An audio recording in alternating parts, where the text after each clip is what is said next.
Big boss ಮನೆಯ ಎಲ್ಲಾ ಸದಸ್ಯರನ್ನು ಕನ್ಫೆಷನ್ ರೂಮ್ಗೆ ಸುದೀಪ್ ಅವರ ಜೊತೆ ಸಂದರ್ಶನಕ್ಕೆ ಕರೆಯುತ್ತಿದ್ದಾರೆ.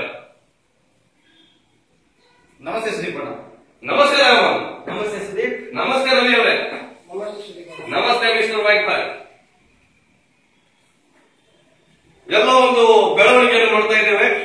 ಬಿಗ್ ಬಾಸ್ ಅಲ್ಲಿ ಎಲ್ಲರೂ ಒಂದು ತಮ್ಮ ತಮ್ಮ ಒಂದು ಆದ್ಯತೆಗಳನ್ನು ಬಾಧ್ಯತೆಗಳನ್ನೆಲ್ಲ ಸ್ವಚ್ಛ ರೀತಿಯಲ್ಲಿ ಮಾಡ್ತಾ ಇದ್ದಾರೆ ಅನಿಸ್ತಾ ಇದೆ. ಈಗ ತಮ್ಮ ತಮ್ಮ ಒಂದು ಒಪಿನಿಯನ್ ಅನ್ನು ನಾನು ಕೇಳಕ್ ಬಂದಿದ್ದೀನಿ ಇವತ್ತು. ಹೇಳಿ ರವಿ ಅವರೇ. ನಮಸ್ತೆ ಸುದೀಪ್ ಅಣ್ಣ. ನಮಸ್ತೆ ರವಿ ಅವರೇ. ನನಗೆ ಇಲ್ಲಿನ ಕೆಲವು ಯಾರು ಸೂಚಾ ಸೇನೆ ಆತರ ಕೆಲವೊಂದು ಅವಮಾನ ರೀತಿಯಾಗಿ ಮಾನ ಮರ್ಯಾದೆ ಬಿಟ್ಟು ರೀತಿಯಾಗಿ ಮಾತನಾಡುತ್ತಿದ್ದಾರೆ. ಮಿಸ್ಟರ್ ವೆಂಕಟ್ ಅವರೇ, ನನ್ನ ಎದುರ ನೀವು ಮಾನ ಮರ್ಯಾದೆ ಬಗ್ಗೆ ಮಾತಾಡ್ತಾನೆ. ಒಂದು ನಿಮಿಷ ರೇಮನ್ ಅವರು ಮುಗಿಸ್ಕೊಳ್ಳಿ.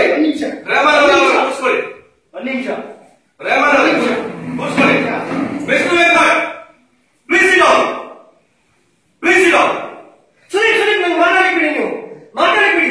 ಮಾನ ಮರ್ಯಾದೆ ಬಗ್ಗೆ ಮಾತಾಡಿ ನೀವು. ಇದು ಬಿಗ್ ಬಾಸ್ ಮನೆ.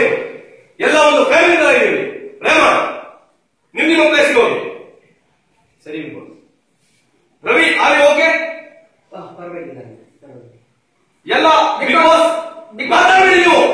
ವೆಂಕಟ್ ಹೇಳ್ತಾ ಇದ್ದೀನಿ, ಮಾತಾಡಬೇಡಿ. Are you okay Ravi? Blood ಒಳ ತಗೊಳ್ಬೇಡಿ, ಸ್ವಾಲ ಆಗುತ್ತೆ. ಎಲ್ಲರ ಪರವಾಗಿ, ಕನ್ನಡಿಗರ ಪರವಾಗಿ ನಾನು ಕ್ಷಮೆ ಕೇಳ್ತಾ ಇದ್ದೀನಿ. ರವಿ ಅವರೇ, ಮಿಸ್ಟರ್ ವೆಂಕಟ್, ಇಲ್ಲಿ ಎಲ್ಲರೂ ನಾವು ಫ್ಯಾಮಿಲಿ ತರ ಟ್ರೀಟ್ ಮಾಡ್ತಾ ಇದ್ದೀವಿ. ಯಾರಿಗೂ ನಾವು ಭೇದ ಭಾವ ಮಾಡ್ತಾ ಇಲ್ಲ ಅಂತಂದ್ರೆ ಹೊಡಿಲಿಕ್ಕೆ ಯಾರಿಗೆ ಇಲ್ಲ. ನನ್ನ ಮಕ್ಕಳೇ ಮಾತಾಡಬೇಡಿ ನೀವು. ಇಲ್ಲಿ ಯಾರಿಗೂ ಮಾತಾಡಲಿಕ್ಕೆ